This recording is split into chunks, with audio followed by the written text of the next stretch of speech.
there's a lot of digital tools on the tool belt, but I got to tell you, one of my favorite right now is a software called Altar Live. Hey, everybody. It's Jeff with the Church Digital Podcast. Once again, powered by Stadia Church Planning. There's a lot of talk about Altar Live. You see it in the Facebook groups. There's a lot of interest, a lot of traffic on the website trying to figure out what this thing is and is it actually effective. And I want to tell you, I am super excited about what I'm seeing coming out of where they are now and where they're coming. If you've never heard of Altar Live, check out the website, altarlive.com. We've got a link in the show notes, a couple of thumb clicks, and you're good to go there. Altar Live, otherwise, is basically Church Online Platform. If Church Online Platform and Zoom had a baby, it would be Altar Live. And while that's incredibly exciting in context of your weekend service, it's going to revolutionize your church once you start thinking of everything beyond Sunday and you start using this platform, Altar Live, to have conversations centered around discipleship. Let Altar Live be your disciple-making communications platform. It's not just for Sunday. Honest to God, you could use this thing 7 days a week. And yes, I did just say honest to God on a church-based podcast. We'll go ahead and let it slide. This is an incredible conversation. It's an incredible platform. So we brought in Stephanie Leaf, who's the CEO of Altar Live. This company was born in this COVID season and already out of beta, providing a solid product. We brought in Andy Mahone, who's got a great title, Marketing and Technology Evangelist. I want that title, Marketing and Tech Evangelist. And he's doing a great job getting promotion out. We wanted a church perspective too. And so with the Stadia Futurists, we talked about that before, one of these cohorts that we work with Stadia that's really championing this idea of church innovation and even going multimodal, embracing digital. We brought in Rob Perry, digital pastor from LifePoint Church over in the Carolinas. Because Rob's been experimenting with it for a couple months through the Stadia Futurist group, and I wanted his perspective. I wanted his insight. What are you learning here as you're going through this platform? And so with the conversation with Stephanie, with Andy, with Rob, we're really starting to get insight to how churches can use Altar Live, once again, more than the Sunday service, and start to use this to effectively make disciples digitally. Love this conversation. You're going to love it, and you need to check out that link, altarlive.com as well. So, Stephanie Leaf, Andy Mahone, Rob Perry from LifePoint, Altar Live, coming in for the conversation. Myself, Jeff with the Church Digital, and Stadia Church Planning, in a conversation that I'm simply calling Altar Live, redefining engagement throughout the digital church. Okay, everybody, here you go. Hey, Stephanie, why don't you tell us a little bit about Altar Live? Maybe where did this idea come from? Well, so Altar Live was really born out of helping a local pastor friend of ours get his live stream online back in April last year when the pandemic had first hit. And as we started to get his broadcast up and going, we quite quickly realized that while live streaming was, had its bumps on the road, really the harder challenge was how do we actually now engage people online? There's an audience of people watching, but what does it actually mean to relationally connect with them? So Altar was really born out of trying to solve that problem. So our team of software engineers, Andy and myself, have put together a platform really trying to address the need to turn one-way broadcasts really into a two-way conversation. That's awesome. So you've been doing this really just since the COVID season. Have you guys... What have you learned in a very short amount of time? So like the idea was born April 2020, like the software is now public. It's no longer beta. So like what has that growth process looked like for you guys? Well, it has definitely been a learning experience right alongside churches through this wave of innovation. So yeah, we launched into beta officially last October and out of beta with about 700 churches on the platform this past April, which has been really exciting to grow and learn alongside churches. So what have we learned? Andy can jump into this as well. I mean, we have definitely learned, I like to say that this is probably the biggest innovation wave that has come to churches since maybe the projector entered church buildings. Maybe the smoke machine too, but Whoa, the smoke machine. That's a deep cut right there. That's good stuff. So the overhead projectors of the 80s, that was the challenge to overcome. Well done. Church websites were also a big thing, but church websites had less to do with the actual, core meat of what makes church. This last innovation wave of moving things online, and not just live streams online, but entire communities. What is it? A lot of churches that we've worked with in the past year have started out just live streaming and realizing, all right, we have an audience online, but now we have people connecting with our church who don't even live in our state or live in a different country, or it's my sister's mother who's connecting. What does it mean now that we're going back in person to be able to not just minister and work with the people in our building, but also those online? And how do you treat them as more than just an audience, but an actually thriving part of your community? So things we've learned along the way. Online is not just a secondary standard for how church can be done, but it's a place where real community and real church can thrive. It's more than just something that you throw up, but a place where people can be reached and community can be built in some of the same ways as physical, and some ways that are actually even better or more enhanced than what you can do physically. So it's been a fun ride. Andy can probably jump in and share some of lessons along the way there too. Yeah, well, one thing that we have heard early on was that the leadership and pastoral staff really concentrating on content. We got to create more engaging content, that the content itself will be engaging. But with almost every single church, the engaging part is people talking to each other. Right, it's not necessarily responding to the content. So you could have really great reflection questions, and that's a useful thing during a sermon or something. But it's people having side conversations, maybe during the church service itself, and certainly like in that coffee hour afterwards. But not just in some big group. I don't want to get a Brady Bunch view of 50 people. Actually, I'm a good talker, so I'd probably be one of the 3 or 4 people who talks a lot, and all the others would be like, oh my gosh, he's still talking. I want to talk to my friend. So allowing people to congregate and just live with that one-on-one or in a small group of people, not necessarily a formal small group, but just as you see them, organically at church, and connect with friends, meet with your community, just feel that there's a sense of belonging. Like this is my tribe. These are the people that we're unified by our faith. That kind of engagement, that kind of interaction is really missing in the basic live stream, where it's mostly just looking at content and then really trying to get people to talk and chat. But even the talking and chat is sort of talking to the leaders as opposed to talking with each other. Andy, I've heard you say, in the past, even like comparing Altar Live to maybe, I don't know if even competitor is the right word, but like church online platform Chop, the platform that comes out of Life Church. You've talked about how Altar Live is really more of a deeper relationship type of platform as opposed to like what Life Church is doing with Chop, where it's a much broader reach. So, like what problems were you trying to solve with this software? You've got Chop that's doing something. There's things that does great. There's things that maybe are some challenges. So like when you're creating this software, this platform for church online services and other things, like what are the things that you guys set out to kind of solve?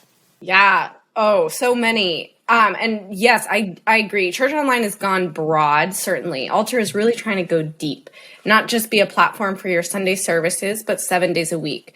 Because what happens in an online environment too, when you're thinking about building online communities and discipleship, it's not just about those 2 hours on a Sunday morning. It really is about what happens on the other 6 days of the week too.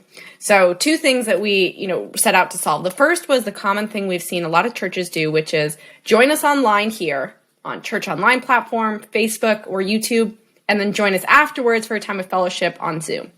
We said, what if we could build a platform that combines those 2 experiences together, where people don't have to jump between software, they don't have to jump between links, but you actually can facilitate everyone on the same platform and deepen their experience of that hour or 2 hours they might have on a Sunday morning. And then on top of that, also be able to use the same platform to host Bible studies, to host midweek events, church movie nights, small group sign-up fairs, church budget meetings, staff meetings. Really, the life of the church could happen instead of split between multiple platforms on the same platform. So that was one of the first things we were trying to address. The second was, as Andy mentioned earlier, really trying to, like he said, the chat. Really, most platforms right now do a few things. They live stream. They have a chat box. They might have some individualized chat. You might have some moments or announcements that you can send out. But that's really the extent of which engagement happens. On top of that, then from the staff side, how you measure engagement becomes likes, shares, comments, which in and of themselves, and attendance, views, how many people viewed, which in and of themselves are not bad metrics, but it doesn't give you the full picture of how engaged are people actually with your service. Are they making meaningful connections with other people? Have they found other people that they connect with, not just with the content, but with each other on a peer-to-peer connection? So what we tried to do in Alter is really build a platform that allows that peer-to-peer connection to happen. So on Alter, you can do things like sit in a row with somebody else and be on video conference together while you're watching the live stream. And you can jump between rows or between tables to be able to go see other people and say hi to them. You can also watch at a distance if you don't want to be participating in video conference. But for those, first-time visitors or anonymous people who are joining your event, instead of just either jumping into just a straight on-demand live stream or a room full of Zoom people that you don't know, you now have the ability to actually slowly get to know people. I'll give an example of a church that we work with in Canada, Elam Church. They had somebody who's been following, a few people actually, I'll give two. One has been following their posts for a while now. They're a PhD candidate in Brazil, moving to Canada soon, looked up their church online, hopped into their altar service and was able to go meet people at the church that he's going to come see, when he moves to the States. And he now actually knows what they look like. He has a friendly face when he gets there because he was able to actually interact with people.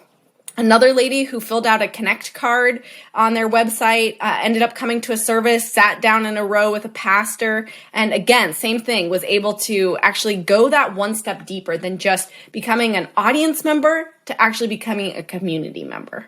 I love these ideas of trying to, what you're talking about is creating community in digital space. So often the weekend services, the challenge is really, who are these people that are watching these services? And with Church Online platform, and once again, I don't want to disparage that, but it's really centered around that text-based chat that sometimes as little as 10% of people are actually engaging in. And so very few people are active in chat, and it's a lot of work to kind of get to that point. Or it's the connection card, which oftentimes people aren't wanting to give that much information, especially if they're cold to Christ or even cold to the organization. And so really by kind of merging this webcam, you're helping pull people out of that isolation and starting to create better experiences. You're starting to get people connected into the community and pulling them out of that church in isolation piece. And I love that, because now you're starting to chisel away at a lot of the challenges that has come around that people have been working through, that church has been struggling with, looking at this digital church. Now, Rob, through LifePoint, you've been experimenting with Alter Live, and Rob's part of a Futurist group of Stadia, some of the churches that we do a lot of specific, real deep coaching with, trying to help phygital and multimodal and a lot of the crazy stuff that we talk about here on the podcast. Rob's a guinea pig.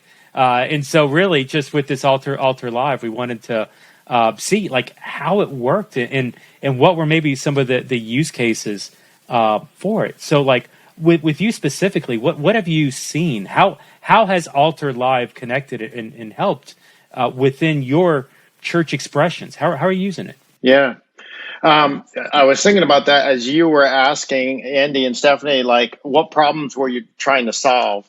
And I guess around March or April, experiencing the virtual world, using lots of different technologies and conferencing software and all this, and realizing where we are, like a milestone in church history. Like, we're going to get to do things and innovate like never before. And it just got me thinking.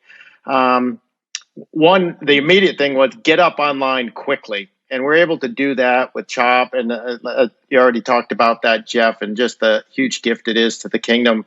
But then quickly realized we had lots of viewers, but not engaged people. And that was the driving thing for us, was how can we create more community? How can we get the folks that, yes, we're I think, Stephanie, you said like a metric will be how many viewers, all right, well, that's a big number, but I'm only seeing in chat, like, maybe a handful of those that are engaging. So how can we get folks that are doing church out of isolation and engaging? And that's, I think I originally saw Altar Live even before Jeff given us the opportunity with the Futurists to be able to experiment. I believe you were running some Facebook ads at some point in the fall, and I saw those and clicked on that, and then the timing wise just saw Jeff. And so that requirement of looking to engage our people who are coming, but get them to get into community was a big thing for us.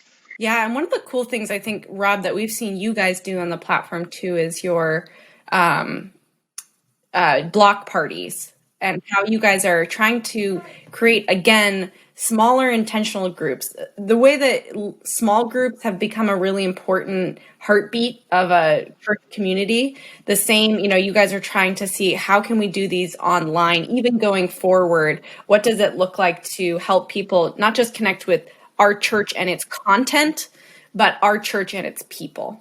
Yeah, I think you're talking about, like, we've got, I guess, two big use case buckets that we have. Church, we call our church on the block environment.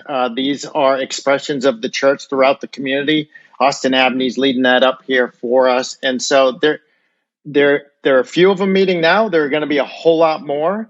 And it's leveraging, so there's that physical, they're meeting physically, and we've got digital content. And how do we leverage this? And so, yeah, Altar Live, that's a big thing for us, is how we've got gatherings of people. How can we facilitate, yes, show the content, but how can then we get the community getting around tables or rows? And that's definitely an area. The other big use case for us is we have our women's and men's ministries that have been meeting online. So everybody's online. And then slowly, late fall, early beginning of the year, they're starting to meet. Some of them are feeling comfortable meeting in a home, but then others are staying where they are. So we've got physical and digital. How are we going to combine that? And so again, I'm thinking, okay, well, if we can get a camera in one of them with a live stream going to Altar Live, and we can make this multimodal experience where they're in community, and the technology, like, they don't have to worry about technology. So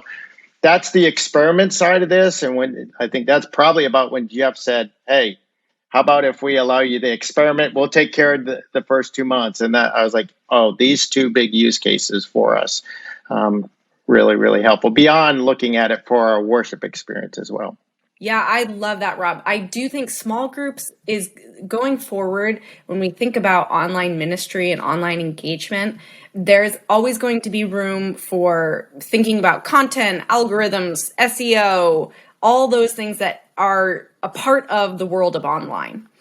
But beyond that, the small groups, how do you then turn those engaged, or those audience members into people who engage in some of the other activities or opportunities that they have to connect relationally? I think one of the other cool things, use cases that I don't think we actually ended up using Altar for this, but we've had a few other churches do this. You can think of so many things that our world has now learned to do online. One of them, a few that just come to mind, memorial services. So we actually just had a church do a memorial service on the platform the other day, where people, they had it in the building, but they also had it was a very well-known member of their community. They had about 40 people also join on the Altar Live side, who actually got to see people that they knew and have a deeper interaction besides just viewing it alone in their own home on a YouTube page. Instead, they really got to feel like they could honor this person by being together and, talking in her memory. on this event. That was a really cool one. I've seen churches do movie nights on the platform. So they might show an episode of like The Chosen and invite their church to come and watch together, and then use the lobby afterwards as a time of discussion about what they're seeing. Something that you can invite other people to, again, because it's low barriers to entry is one of the beauties of online. I've seen others do a youth group on the platform, some fun things there when it comes to allowing youth to not just be on one giant Zoom call, but really also, connect with each other more interpersonally.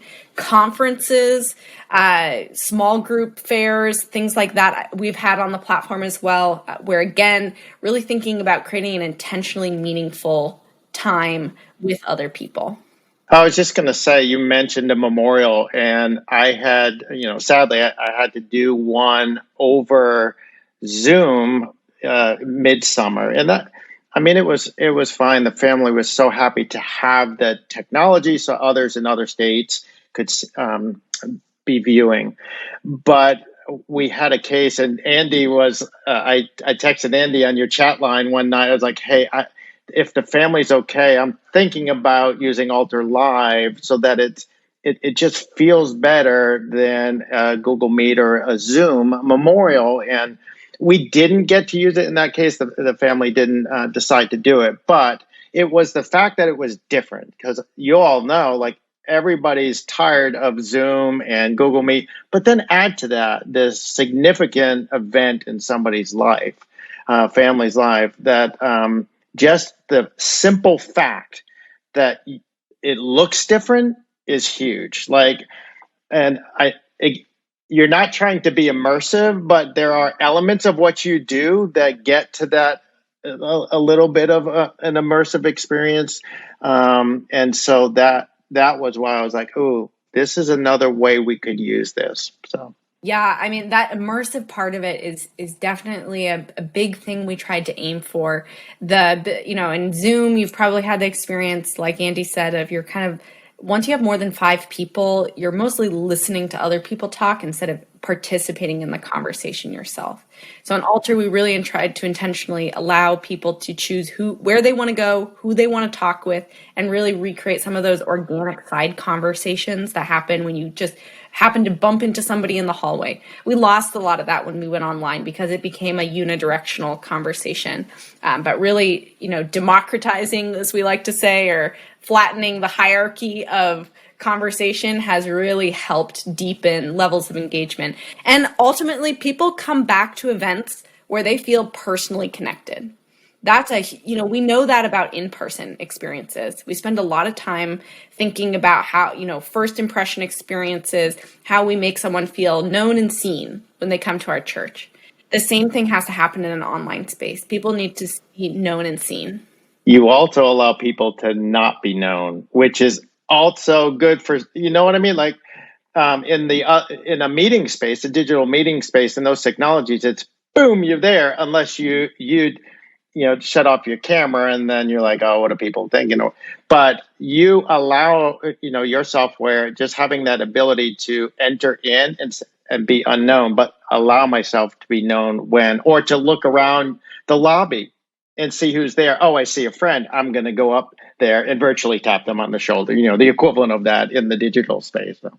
Yeah, exactly. The balance of anonymity, being a fly on the wall, while also, taking that first step to actually meet someone and be known. Ultimately, I think the more that we give people control in those situations, I think the more comfortable they are engaging in that. Like even in some use cases that I've done, I'm attending a church plant, starting to get involved with a church plant down here in Miami. So they're not even doing physical services. They're still kind of doing pop-ups and things, but the core group has been getting together for a Zoom call. And so it's been 30 to 50 people on Zoom, where there's like a master teacher format we were going through Pete Scazzero's whatever healthy relationships, good, great material, great stuff, bawling like a baby. It's hilarious.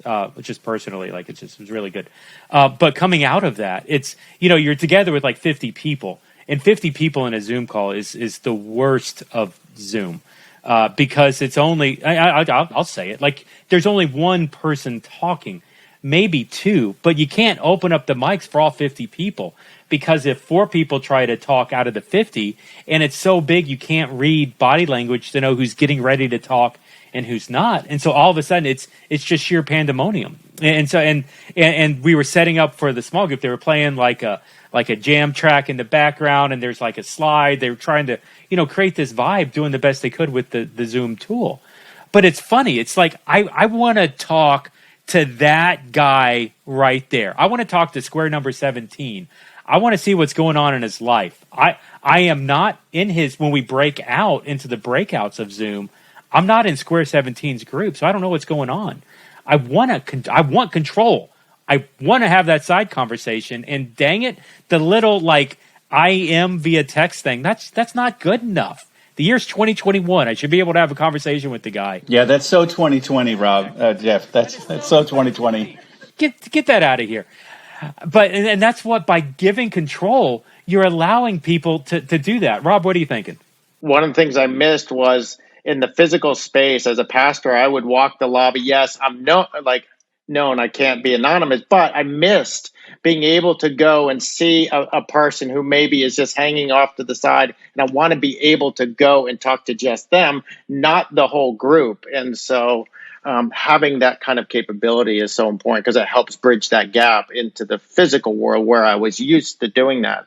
Even in the auditorium, to be able to go and see people that are sitting on the row and go and speak to, say, 2 or 3 of them, versus standing on stage.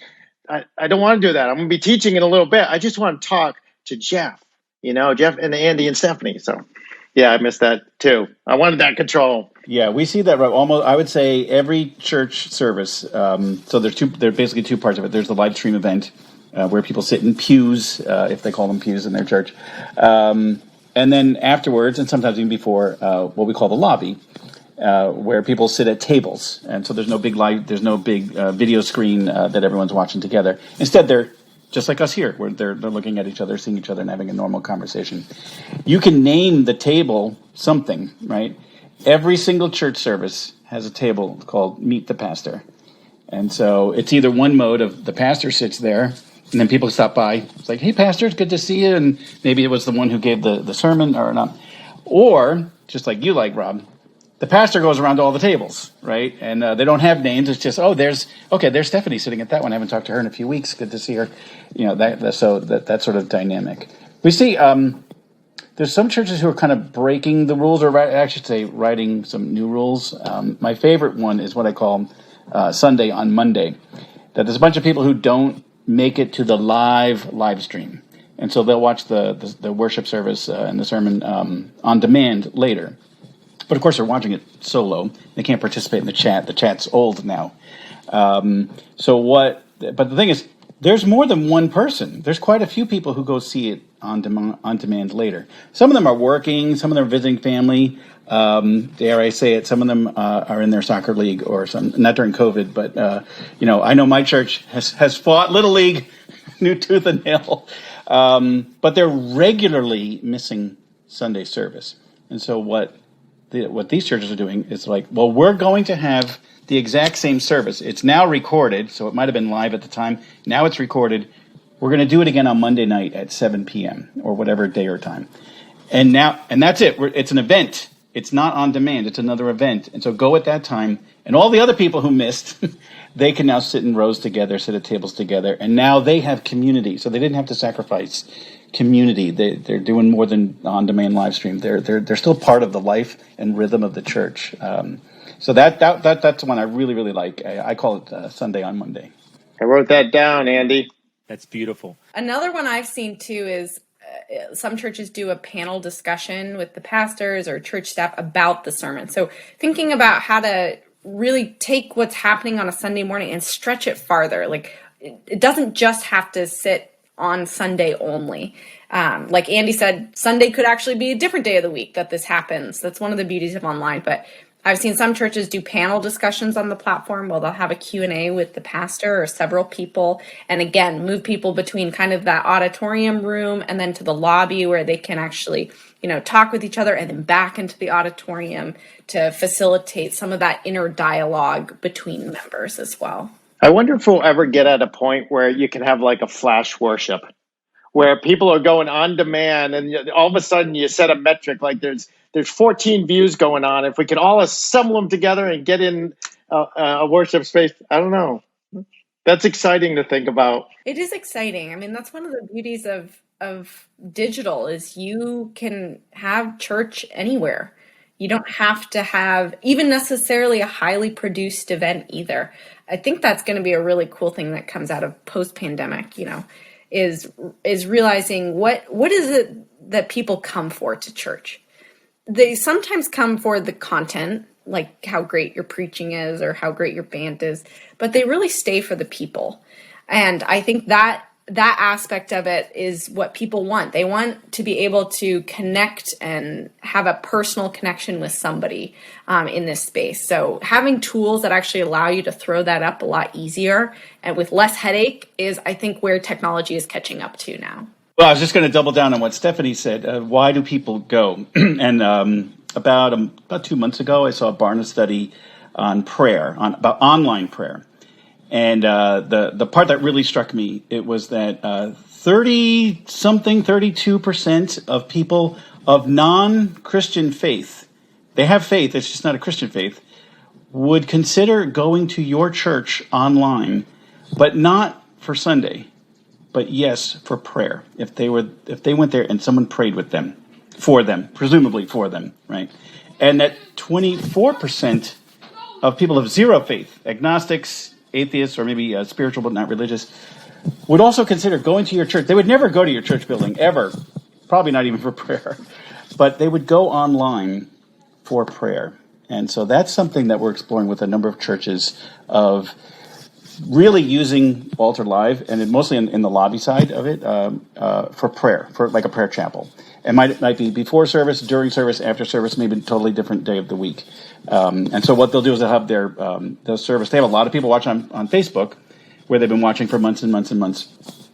And then somebody says in the chat, if anyone would like prayer, click here, and they bring them over to Altar Live. And then now they're in a face-to-face, in a one-on-one, intimate setting. It's probably someone they don't know, but that's the power of prayer, is you don't necessarily have to seek out somebody you know, but someone who's going to intercede for you. That's been very powerful. So I'm personally moved by that we have a platform that is helping let that take root.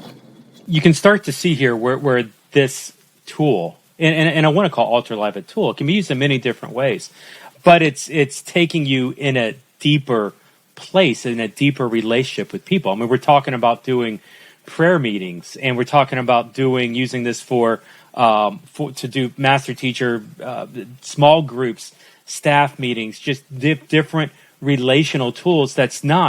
These are unique use cases really in context of what church online would look like. The majority of people would look at a tool like Altar Live and be like, oh, it's a church online platform competitor. Let's just play our service in there, just do it as is, and people can then talk. But really, if you're not, even when it comes down to the programming, if you're not willing to adjust and change to be more conversational, to be more relational, more open-ended questions with some of this content, you're not going to get the engagement. And it really gets down to, actually, one of the first Altar Live services I attended was that. It was a physical church that was just streaming their service. And it was basically the same type of thing you would see on Chop.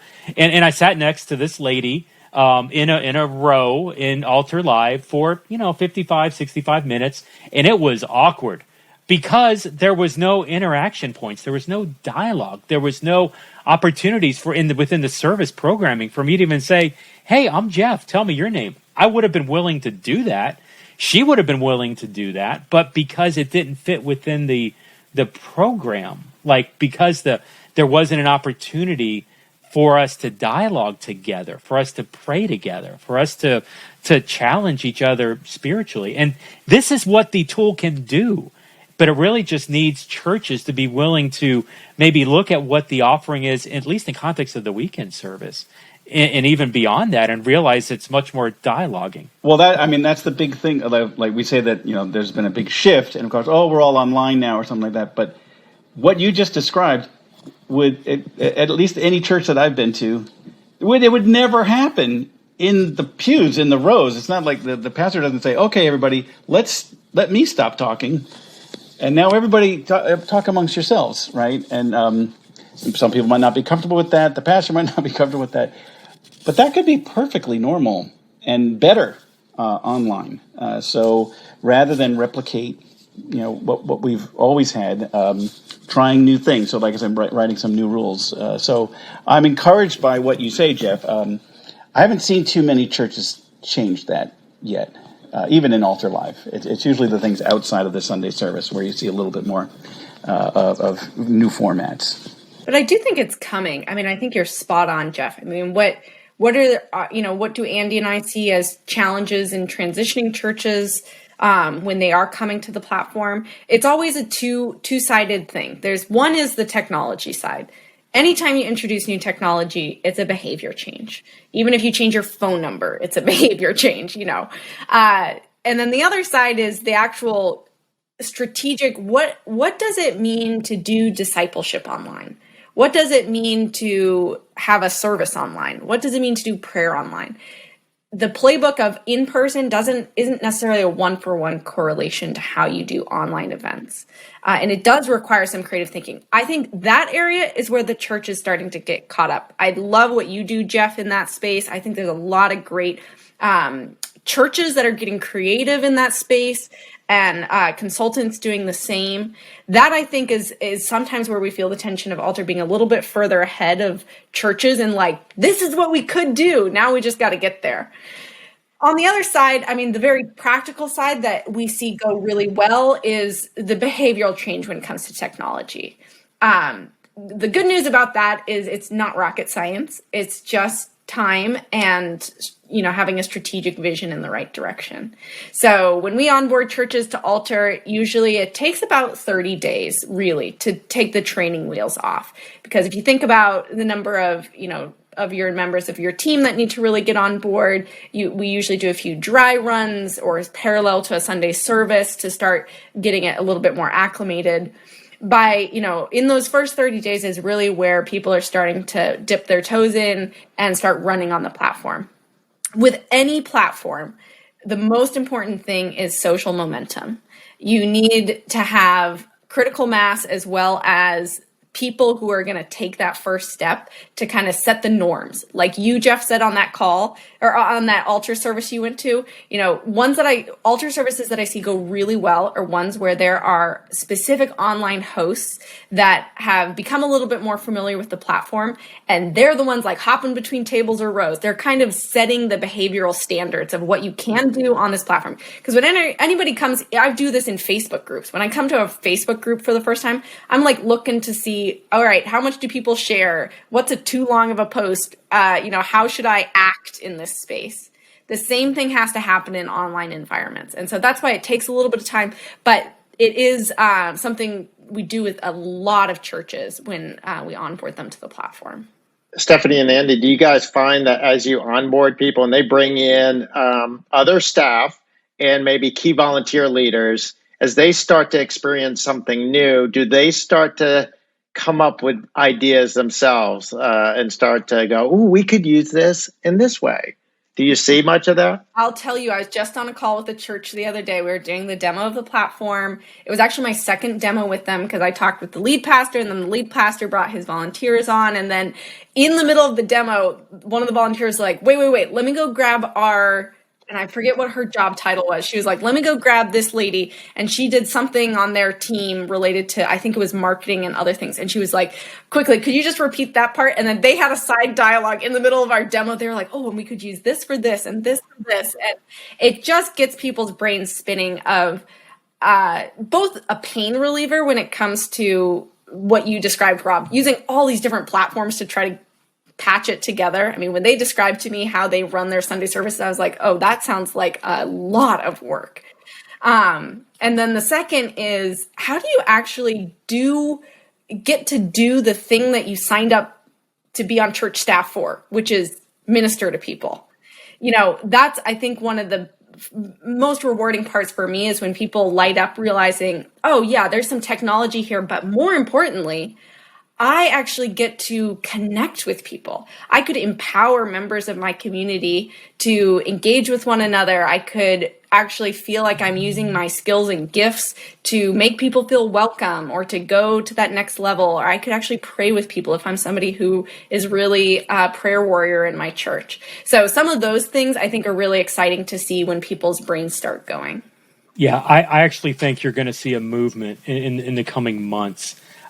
Somebody the other day asked me, a pastor friend, "Hey Jeff, are you disappointed that buildings are starting to open up and people are starting to go back physical? Like, and this is the end of digital and hybrid and all this because we're all going back to the building." And my response was, "I'm ecstatic. I love the fact that people are going back to the building, but we still got a long way to go because for months during this entire COVID season, the digital has had to play the role of physical and digital for the established church. And in trying to be everything for everyone, challenge has been, it's really been nothing for no one. Because you can't do digital specific things because, and I don't want to like overstate here, but the physical people, they don't understand. And you're trying to reach the 99 instead of going after the one. And I think you're going to see a renaissance of digital ministry, because you've got staff. I mean, and Rob's a great example of this, where he's understanding this now because he's had an 18-month intensive in digital ministry. Thank you very much, COVID. And coming out of this, the churches that are still leaning in and realizing, hey, digital is more about relationships and disciple making than broadcasting that service. And if we can really embrace that ideas now, I think you're going to see churches, some will go back to the building and wipe their hands of it. I've already seen churches trying to sell off the video encoders they bought, gun to their head in the COVID season because they want to go to the building. And that's great. Go back to the building. But those of us that want to run, let them run. And that's what I love about Altar Live is it's a tool perfectly designed in the right season to allow a church that wants to run. You're giving them the power to run at a depth in a relationship level that I don't know that there's many other tools out there that actually do this. Yeah. Well, thanks, Jeff. I mean, that is exactly why we created the platform, really to try to beat the algorithms of just comments, likes, and shares, but go deeper. That's what church is about.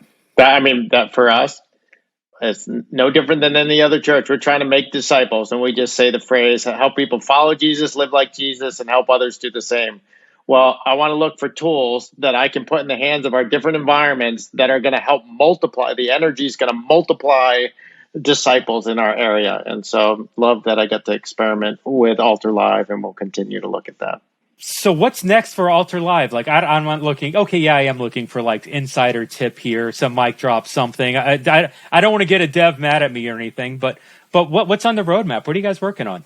Oh, what is next? Well, you can imagine our product roadmap has been very long since the day we launched. There is just so much cool stuff that is coming out down the road. So I'll say for those who have tried the Altar platform or are looking at it, what's coming. So first and foremost, feature for feature, we are matching Church Online platform. I think that is, there's a lot of great features on there that we have learned from and we've seen churches use. So you will be seeing things like announcements, our equivalent of moments, coming to the Altar platform, polls and Q&A, more moderation for the chat as well as for your hospitality team. You can imagine on a platform like ours where there's video conferencing too, there's a sense of wanting to create some facilitation. So hosts will be able to assign people to seats, remove people from seats. So you could imagine, I've had some churches do this actually even without this feature yet, but their online team will be in the lobby. I was sitting at a table with someone and one of the online hosts was like, oh, talked to a lady next to me. She's like, Bethany, you should really meet this other person. Let me go introduce you. And then they went and left to a different table and this person introduced them to each other and let them talk and then left and did the same. She was just like floating around the event. So imagine that kind of like being an usher and taking people to their seat, really helping take the first step so that people feel welcome. So you'll be able to do that with more and more tools on the platform. Then we have some other things coming out, bigger picture. So small groups. So the day after we launched Altar, the biggest request that we've gotten on the platform is increasing row size and table size. Was Rob one of those? I think he might have said that. Did I say that? Me? Yeah, so we've been working on increased size since early fall. So that will be coming out over the summer as well. It'll come out in a few ways. One is going to be in ability to do small group video conferencing on the platform. So essentially replacing how you use Zoom. So you can spin up just standalone video conference events where you can share your screen, you can have videos, you can do breakout groups from there into the lobby state and back, and you can use that for your Bible study, small groups, leadership team meetings, all of that. The second that will come out will be the ability to have meetings from inside an auditorium style event. So now you can imagine you could have spin-off classrooms where you could have a before service Sunday schools, like literally like classrooms as you would probably send people to before a service in real life. You could do the same on Altar where they enter in the event, they go to the classroom they want, and then back to the auditorium where they can watch the service together. Then thirdly, you'll see increased row and table sizes. So our number one most requested feature, will be, it'll first go to 8 and then 12. So you'll be able to accommodate bigger groups on the platform as you go. Obviously, there's no limit to people who can join events on the platform, but the amount that are doing video conferencing will increase. Then we've got lots of other fun features. I mean, I could keep going on what's coming down this roadmap, but definitely on the analytics side, there's going to be a lot of cool things there about engagement. So not just attendance and time watched, but how many people talked to other people? How many people sat with other people? Who are your most engaged members? Who are your least engaged members? We're not going to give you data on, did Jeff talk to anybody this service? And did Jeff talk to Rob, yes or no? But you will see general analytics to be able to, as a host team online, know, well, for those who really are engaged, who actually might be good candidates to join your host team or to find find a new role in the church. And on the other side of the spectrum, who's somebody who's kind of a fly on the wall that somebody needs to take initiative with them to really get them more engaged into the event or into your services. So those are some of the analytic things. Those are all that come to mind. Andy, any fun ones that I missed? Oh, those are all the fun ones. Yeah, no, those sound great and definitely speak into some of the use cases I'm thinking of, provide for a much more richer community. That's great. Yeah, the goal is really, we are trying to be a 7-day-a-week platform, a one-stop shop to ease a church's need to have to send everybody to multiple different links, but really get the most out of your online events with tools specifically designed for how churches are doing online ministry. Love it. Love the road you're on. Excited to see what's coming here in the near future and what the long term looks like. So let's do this. So somebody out there, a church out there, they're wanting to experiment, they're wanting to try it, they're wanting to find out next steps. How does somebody get started? How does a church get started on Altar Live? Great question. Well, you can create an account for free. So our free tier essentially matches feature for feature the Church Online platform. So if you are just looking to make that basic switch, you can start there. All of our video conference side of the platforms, you can create an account again for free, and there's practice events to just try it out, see what it's like, invite some other people in, poke all the buttons, have fun with it, and really play around with it. Then from there, churches looking to get started, we do a few things. So one is schedule a demo with us. We're happy to take you through as a leadership team and talk through use cases and specific needs for your church itself. The second, again, is just to create that account, upgrade to the video conference tiers, and you can get started from there. You can literally run an event 30 minutes after you create an account, so it does not take a lot to get set up and get going. The third thing is we do something called Altar Academy as well. Altar Academy is an opportunity for churches that are really not just looking for the tool, but the instructor to help them along the way. So Altar Academy is an opportunity it's a 4-week workshop series where you create a digital ministry strategy with your entire leadership team. So that is, Jeff is actually going to be doing a workshop in there as well. But it's really on models of online ministry, discipleship and engagement online, resourcing your online team, as well as growth and launch. So we bring together people who have actually done digital ministry themselves, pastors who have grown their own online platforms and discipled online to share best practices, and then individually do consulting with church to figure out their opportunities and needs and challenges to get them up and running.